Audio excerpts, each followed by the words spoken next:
so on. All right, so now beginning in the 6th chapter, we're going to begin opening the seals.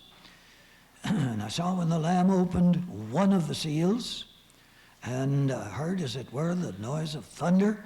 You'll hear some of these phenomena in heaven each time a seal is opened. And one of the 4 beasts saying, "Come and see." I want you to notice now the first 4 beasts seem to control the first 4 seals. So one of the 4 beasts, and remember once again, that's just representing a portion of the church, said, "Come and see." And John is going to see now what's going to take place down here on the earth. He said, "And I saw and behold a white horse," and the white horse signifies power, "and he that sat on him, and he had a bow, and a crown was given unto him, and he went forth conquering and to conquer." You want to know who that is? Well, that's the devil himself in a man that is coming to be known as the beast. He will incarnate himself in that man in the time to come. Not yet, but at any rate, God will use that man. And who is the beast? We don't know. He will not be known until the last half of the tribulation. And that time he will be revealed. Remember in 2 Thessalonians, he said we won't know until the son of perdition is revealed. Well, he isn't revealed yet, but I can tell you right now, he's alive and well right now. I don't know who he is. I just know where he's got to come from. He will be a Roman Jew. He will come from Rome. When I say Rome, I mean the Roman Empire, not necessarily the city of Rome. The Roman Empire that fell apart way back there will be restored again in the tribulation period, and he will be a Roman Jew. Remember, Jesus said to his disciples when they were showing him the buildings of the temple, said there'll be a day coming when there won't be a stone left on a stone that'll not be torn down. Well, that happened in 70 AD when Titus and his army marched in and destroyed the city and took over at that time.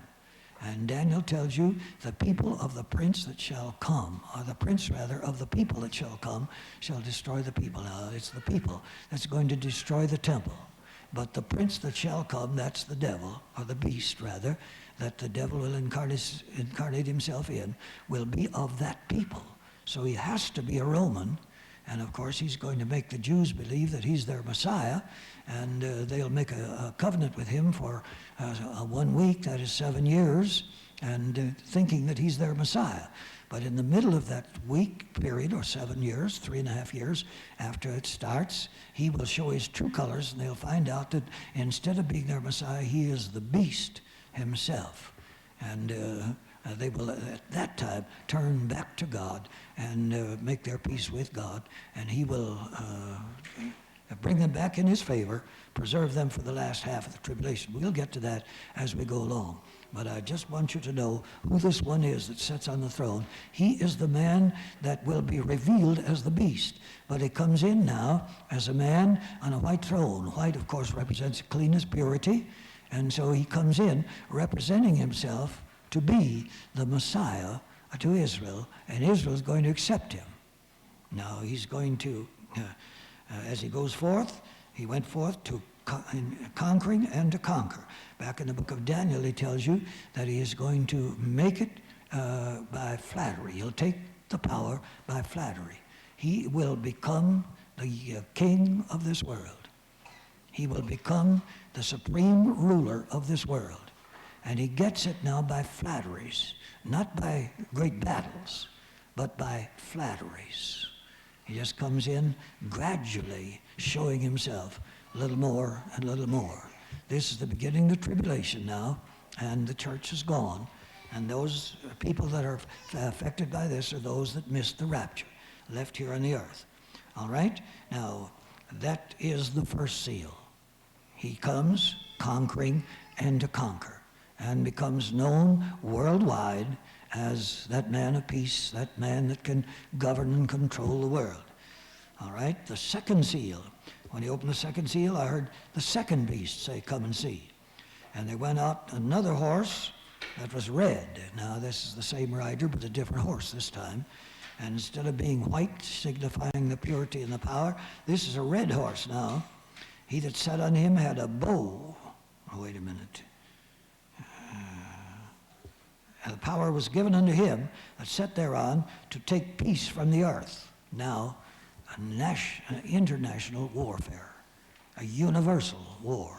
You talk about a world war, World War I, they said, that was not completely a world war. World War II was not completely a world war because there was parts of the world wasn't at war. There were still some parts at peace. But this is going to be a universal war. And every part of the world that is left at that time will be involved in this. Take peace from the earth. They should kill one another. Given unto him a great sword, representing, of course, warfare. All right? Now, when he opened the third seal, I heard the third beast say, over on this side. They had a scoop setting in this side, and they just poured the sugar in until it balanced. When it balanced, you had a pound. Well, that's the balance he's talking about.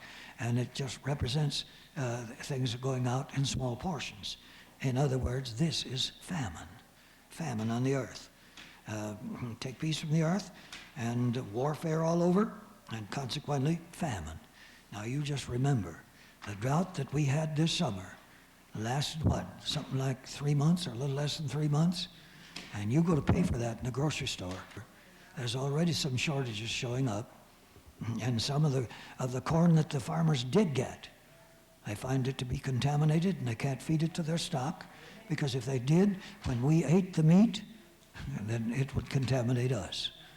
And so this is what's going to happen over there. A great famine is going to take place. All right, how bad is it going to be?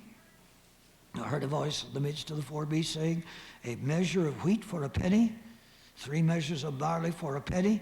See that thou hurt not the oil and the wine. Instead of going down to the store and buying a bushel of potatoes, you'll get just 2 or 3 ounces. A great famine. Food will be rationed. Some of you remember back to World War II, the ration. You remember the red stamps and the blue stamps? Mm-hmm. I think I may have some of those around my house yet. Mm-hmm. White stamps for shoes. You couldn't buy a pair of shoes unless you had a stamp. You couldn't buy meat unless you had a red stamp. Meat, fats, unless you had a red stamp. You couldn't buy any vegetable unless you had the green or blue. Which was it? Blue, I guess. All right? Well, that's the way it was back there. Now, I used to have favor in the store where I would deal, and there were certain things you couldn't buy at all. So I'd go in the store, I'd get my cart, and I'd walk around. One of the clerks would come up to me and just whisper, what do you want, Reverend? I'd tell him what I wanted, things that went out on the shelf. They'd just go back in the back room, get it, put it in a brown paper sack, and mark a price on it, come put it in my basket. Nobody'd know what I had. The Lord blessed us to get by very easily during that period of time. But this is what we talk about now, a great famine in that day. All right? And now, that's the third seal. When he'd opened the fourth seal, I heard the fourth beast say, come and see.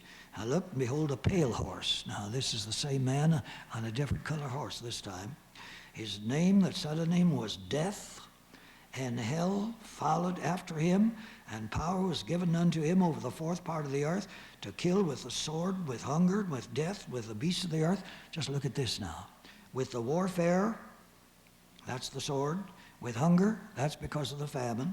With death, no matter how it comes, and even the beasts of the field are going mad and going to kill men.